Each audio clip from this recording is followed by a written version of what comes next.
বাংলার প্রাচীন লোক সংস্কৃতির এক অনন্য নিদর্শন চড়ক পূজা। গ্রাম বাংলার মাটি, মানুষ আর বিশ্বাসের সঙ্গে ওতপ্রোতভাবে জড়িয়ে আছে এই উৎসব। চড়ক পূজা মূলত একটি হিন্দু ধর্মীয় লোক উৎসব, যা পালন করা হয় বাংলা বছরের শেষ দিনে চৈত্র সংক্রান্তিতে। এই পূজার মাধ্যমে ভক্তরা মহাদেবের সন্তুষ্টি লাভের জন্য বিভিন্ন ধরনের কঠিন সাধনা ও আচার পালন করেন। ধারণা করা হয় শত শত বছর আগে গ্রাম বাংলায় এই পূজার প্রচলন শুরু হয়। এই দিন মূলত নীল পূজা বা মহাদেবের পূজা করা হয়। পরবর্তীতে এই পূজার সঙ্গে চড়ক পূজার কার্যক্রম যুক্ত হয়ে গিয়েছে।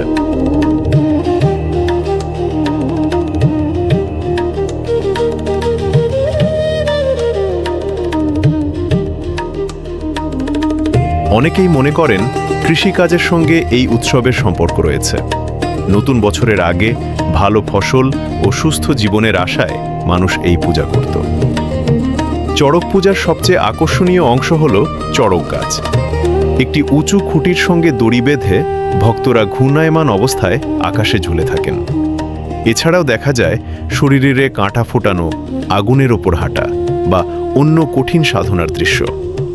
এইসব আচার ভক্তদের অগাধ বিশ্বাস ও ভক্তির প্রতীক।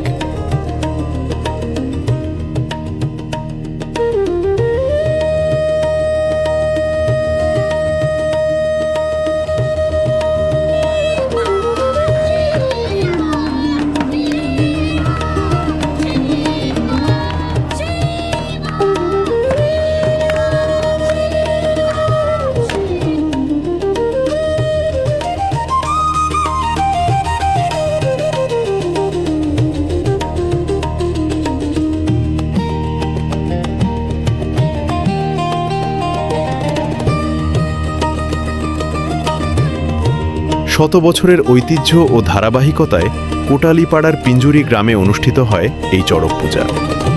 জল থেকে চড়ক গাছ উঠিয়ে দুধ দিয়ে স্নান করিয়ে এবং সমস্ত বিধি মেনে পূজা শেষে প্রস্তুত করা হয় চড়ক গাছ। চতুর্দিকে ভক্তরা তখন মেতে ওঠে, এইবার উদ্ধার করো জয় মহাদেব শিব ধ্বনিতে। পিঠে বড়ুশি ফুঁড়ে উঠানো হয় চড়ক গাছে।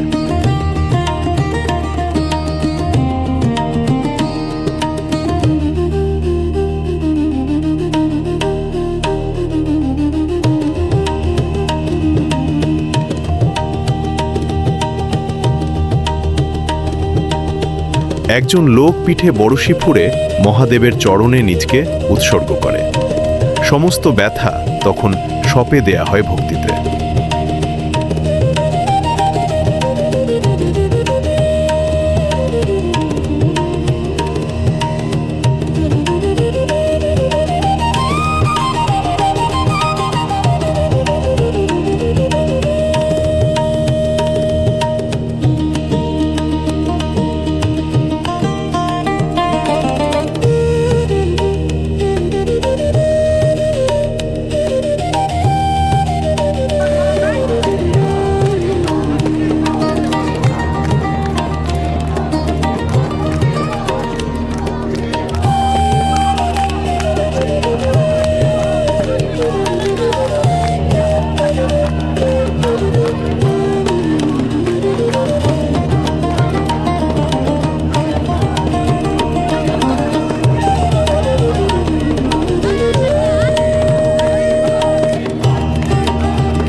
এইবার উদ্ধার করো জয় মহাদেব শিব। তারপর ঘুরানো হয় চড়ক গাছে।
চড়ক পূজা শুধু ধর্মীয় অনুষ্ঠান নয়, এটি একটি সামাজিক মিলন মেলা।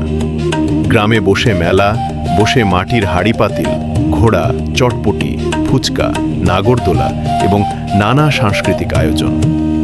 সব বয়সের মানুষ এতে অংশ নেয় এবং আনন্দে মেতে ওঠে। বিশেষ করে বাচ্চাদের আনন্দের সীমা থাকে না। চড়ক পূজা শুধু একটি উৎসব নয়, এটি বাংলার ঐতিহ্য, বিশ্বাস ও সংস্কৃতির এক জীবন্ত প্রতিচ্ছবি। সময়ের পরিবর্তনের সঙ্গে অনেক উৎসব হারিয়ে গেলেও গোপালগঞ্জ জেলার কোটালীপাড়া থানার পিঞ্জুরি গ্রামবাসী আজও ধরে রেখেছে বাংলার হারিয়ে যাওয়া ঐতিহ্য ও সংস্কৃতি। বাংলার মাটিতে, মানুষের মনে চড়ক পূজা আজও এক গভীর অনুভূতির নাম। ভয় নয়, বিশ্বাস এবং ভক্তির এক নিদর্শন চড়ক পূজা।